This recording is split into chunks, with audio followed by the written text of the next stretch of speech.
Thank you for answering my questions. My name is Joy. Hi, Joy. And it's an answer to prayer to be here. So here they are. 3 real quick questions, Okay. a little complicated. How do I know if I am saved if I have blasphemous thoughts? Should I be taking communion if I am not sure if I am saved? If I am not chosen, would I even care about being saved? Really good questions, Joy. You have a wonderful name, but sometimes it's hard to live up to, isn't it? I mean, how would you like to be named Joy and have to always be assumed to be possessing all of that? I can hear the cry of your heart, Joy. I want to make it as simple as I can.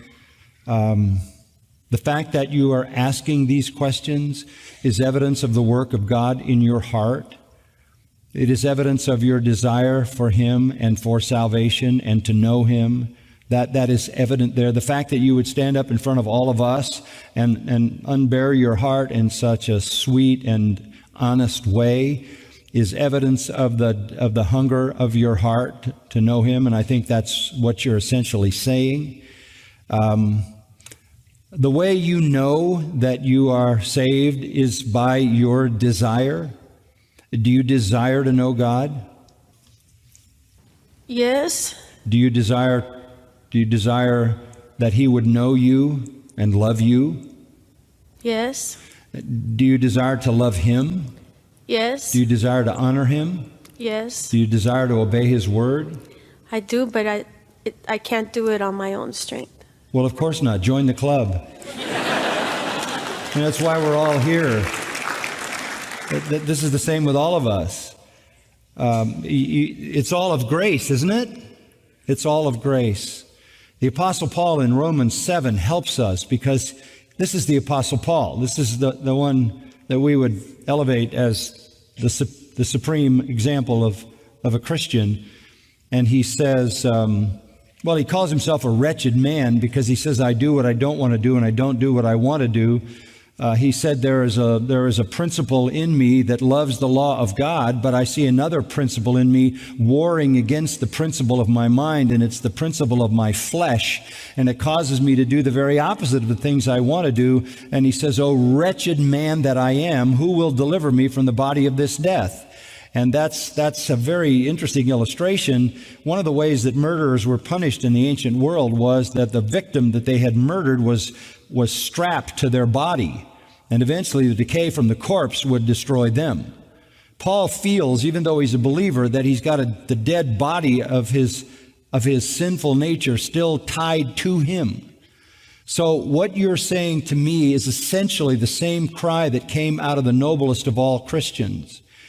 And that very cry is evidence of the work of God in your heart, that you desire to know God, to be loved by God, to love God, to honor God, to obey God, and that you know you can't is a statement of a genuine believer, because you recognize that you aren't everything you should be, and you are utterly dependent upon God Himself and upon the Holy Spirit. That's true of your salvation. You can't save yourself and you can't sanctify yourself. So you're where all honest Christians live. You're saying, I'm not what I want to be, but I know what I want to be. I'm not what I ought to be, but I know what I ought to be. It's about direction. It's about affection. It's about love. And we've talked about that recently when Jesus was restoring Peter. In John 21, he said 3 times, do you love me? Do you love me? Do you love me? And Peter had been caught in disobedience again. And yet he said, Lord, you know me, you know I love you. Then feed my sheep.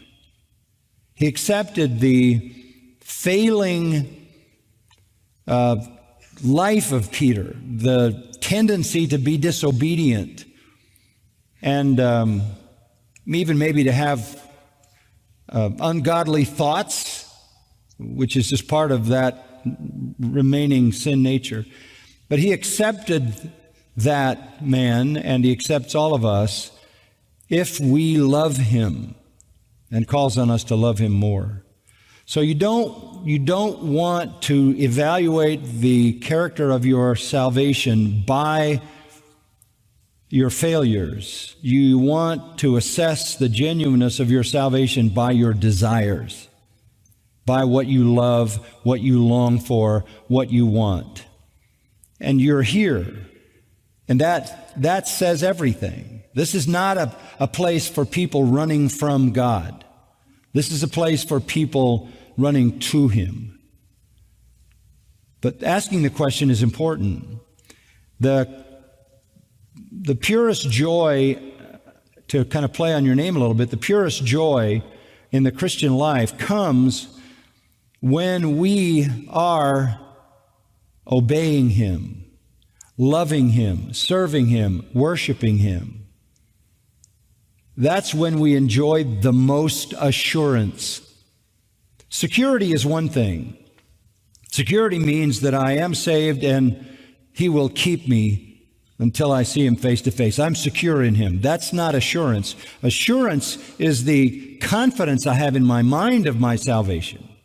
Many people are saved, they're secured by God in that salvation, but they don't always have the assurance. Why do we struggle with assurance? Because we know our weakness, because we know our temptations, because we know we're not what we ought to be. Sometimes because we fall into a pattern of sin and we lose our assurance.